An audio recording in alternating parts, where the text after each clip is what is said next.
006 그리스도 요가 2장-3 마음은 시간과 기억과 관념의 산물에 불과할 뿐이라는 사실이 비로소 인식되었다. 해방되려면 마음은 결코 진리를 드러낼 수 없다는 사실을 깨달아야만 한다는 걸 이제는 알 수 있었다. 의식적이든 무의식적이든 높든 낮든 기억은 초월적인 것을 드러낼 수 없다. 마음이 결코 진리를 드러낼 수 없다는 걸 나는 이해할 수 있었다. 진리에 대해 생각하는 것을 그침으로써만 나는 진리를 체험할 수 있는 것이다. 이 사실을 이해하게 되자 마음이 고요해졌다. 그것은 강요된 고요가 아니라 자유를 통해 온 고요였다. 나는 더 이상 어떤 것이 되기를 바라지 않았다. 무엇인가 돼야겠다는 욕망이 사라졌다. 마음 자체는 진리로 변화될 수도 진리를 찾아낼 수도 없다. 진리가 드러나기 위해서는 마음이 고요해져야만 한다. 그러면 시간과는 무관한 고요가 존재하게 된다. 그것은 강제되거나 강요된 고요가 아니라 이해를 통해 생겨난 고요이다. 마음이 중얼거리기를 멈추었을 때 그 침묵 속에 실제가 존재하고 미지자가 현현한다. 이것은 창조성이다. 나는 결과에 대한 욕망을 버렸다. 모든 행동이 멈췄다. 생각도 멈췄다. 이것은 가장 고차원적인 형태의 사고이다. 왜냐하면 이제 창조성이 존재하기 때문이다. 나의 상념은 더 이상 기억의 표현도 과거의 표현도 아니었다. 그리고 그것은 나의 생각이 진리인가 아닌가 하는 것에 대한 표현도 아니었다.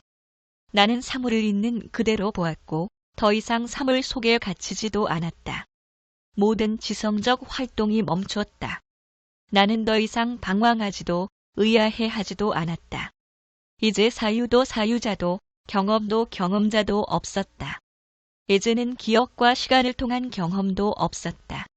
다만 시간이 사라진 속에서 경험의 상태만이 존재했다.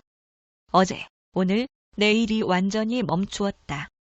그것들은 마음속에만 존재할 뿐 사실상은 존재하지 않는 것이었다. 시간으로부터 자유로워진 마음은 시간 없이 존재하였다. 그렇게 시간 없이 존재하는 것이야말로 시작도 끝도 없는 영원한 것이다. 원인이 없기에 결과도 없다. 원인 없이 존재하는 것이 실제이다. 아버지 하나님이 자신의 일을 수행하고 있다.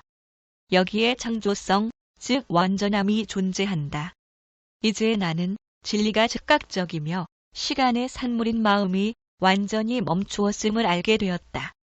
나는 즉시 모든 생각이 시간성을 띠며 모든 인간적인 문제가 바로 지금 해결될 수 있다는 것을 알았다. 왜냐하면 실제는 어떤 문제도 가지고 있지 않기 때문이다. 문제를 만드는 것은 인간 그 스스로일 뿐이었다. 이것을 인식하는 것이 문제를 해결하는 길이었다. 모든 인간적 문제들은 기억과 경험과 시간의 결과라는 것을 알게 되었다. 기억은 결코 그 문제들을 해결하지 못한다는 것을 나는 알았다. 문제들은 그것들 자체가 발생한 차원에서는 해결될 수 없는 것이다. 기억의 작동이 멈추었을 때 문제들은 즉각적으로 해결되었다. 그것들은 무시간 속에는 존재하지 않았다. 그것들은 오직 시간 속에서만 존재할 수 있었다. 시간은 문제가 존재하고 있는 마음 속에서만 존재하였다. 오로지 심만 존재하고 다른 어떤 것도 존재하지 않을 때 인간의 모든 문제들은 사랑과 지혜인 심 안에서 녹아 사라져버린다. 이것을 알게 되자 창조성이 탄생하였다. 그리고 모든 것이 다 좋다는 것을 알게 되었다. 무한자는 유일한 실제였다. 나는 단순한 로봇이 아니라 모든 곳에 편재하는 무시무종의 능동적 창조 원리였다. 이제 나는 자아에 대한 인식이 무엇을 뜻하는지 알았다. 자아는 실제 안에 존재하지 않았다. 그리고 이 사실을 이해함으로써 실제가 곧 자유라는 것을 알게 되었다. 그러므로 지금이 유일한 시간이다. 내일도 어제도 존재하지 않는다. 미래와 과거가 현재를 가리고 있을 때 지금은 인식되지 않는다. 따라서 명상은 집중의 수단이 아니다. 집중은 수축, 배제, 제한이다. 명상은 자유, 시간으로부터의 자유이다. 이제 나는 오로지 유일자만이, 늘 새로움 더 에버 누만이 존재한다는 것을 알았다. 이원성도, 대립물도, 욕망도, 갈망도, 과거도, 미래도 존재하지 않는다. 그 모든 것들은 마음에 속한 것이다. 분리 속에 살고 있는 것은 바로 나였다. 아버지와 나는 하나이다. 그리스도 요가만이 유일하게 참된 요가이다. 이제 나와 나의 것은 사라져 버렸다. 오로지 전체만이 실제일 뿐이었다. 물방울이 바다가 된 것이다. 아버지와 나는 하나다. 이제 나는 예수가 한 이 말의 의미를 알았다. 그것은 관념이 아니라 실제였다. 생각은 결코 실제를 창조할 수 없다. 왜냐하면 생각은 시간에 속한 것이기 때문이다.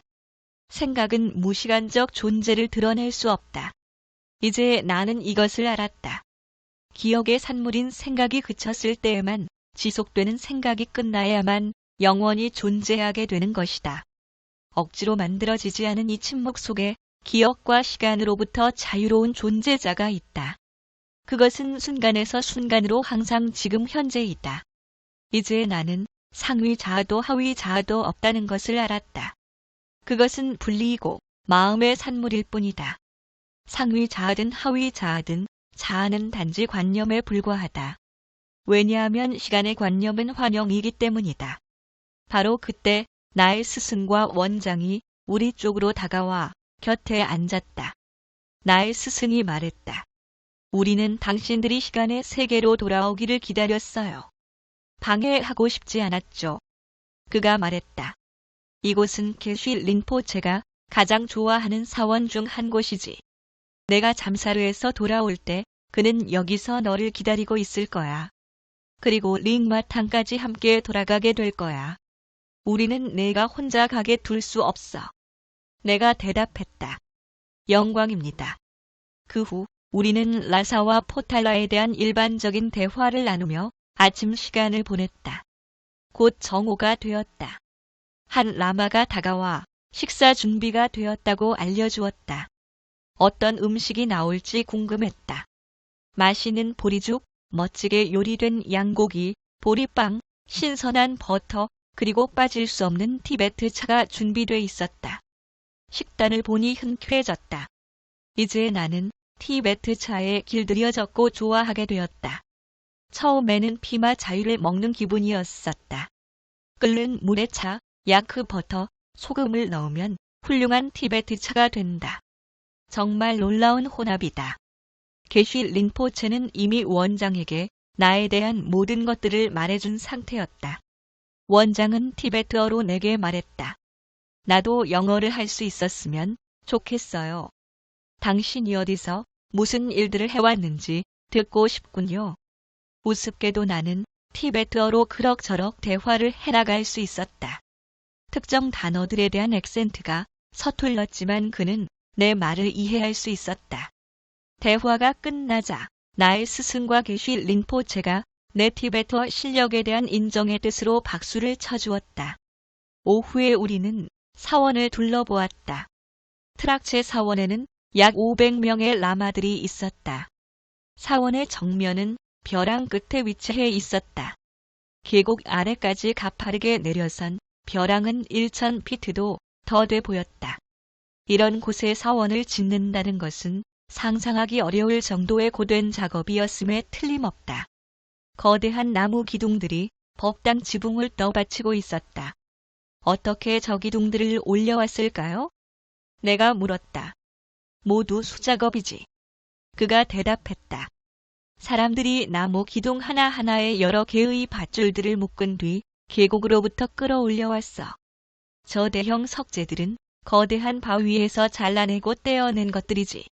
티베트의 건축가들은 이런 종류의 일에는 세계 최고일 거야. 티베트의 모든 사원들은 서로 비슷비슷하다. 이 사원의 특징이라면 높은 산안반 위에 지어졌다는 것이다. 사원의 바로 앞 아래로 내려다 보이는 계곡에는 캬추 강이 로빙추 강과 합류하고 있었다. 바로 거기서 거센 물결이 거대한 둥근 바위들과 부딪히며 급행열차처럼 포효하는 근음을 내고 있었다. 우리가 밟게 될 여정 길이 캬추 강을 따라 길게 이어져 있었다. 이제 이틀만 더 여행하면 우리는 잠사르에 도착하게 된다. 상쾌한 하루였다. 여행의 마지막 단계를 앞두고 재충전되는 느낌이었다. 나는 말로만 자주 듣던 스승의 암자를 직접 보고 싶은 마음이 간절했다. 그날 밤 나는 전날처럼 단잠을 잤다. 이틀간의 여정을 하루에 다 마칠 수 있을 것 같은 기분이 들었다. 스승에게 그렇게 말했다. 그러자 그가 미소를 지으며 말했다. 아들아, 족히 30마일 거리이고 길도 험하다. 아주 위험한 곳들도 있기 때문에 길도 좋은 쪽으로 걸어야만 할 거야. 그런 길에서는 조랑말 등에도 타지 않는 것이 더 좋을 거야. 다음 날 아침 6시경 우리는 길을 나섰다. 우리는 그날 밤 안으로 대첸종까지 가고 다음 날 밤에는 잠사르에 도착하도록 계획을 세웠다. 우리가 타고 온 조랑말들은 계곡 아래 있는 사원 소유의 마구간에 있었다. 우리는 게쉬 린포체와 원장에게 다시 만날 날을 기약하며 작별 인사를 했다. 식량으로 가득 찬 배낭을 맨 채 돌계단을 내려오는 것은 올라가는 것보다 훨씬 더 어려웠다. 계곡 아래로 내려온 우리는 조랑말을 타고 길을 재촉했다. 신선한 아침 산들바람을 마시며 거센 물살이 바위와 부딪혀 허공의 산산이 뿜어내는 하얀 봄알을 보고 있자니 기분이 날아갈 것 같았다. 경이롭고 장엄한 풍광은 그 자체로 활력소가 되었다. 서구인 중에 라사를 넘어 티베트 오지 깊숙이 여행한 사람은 거의 없다. 그래서 그런지 지금까지 내가 성취한 일들에 대한 중요성이 새삼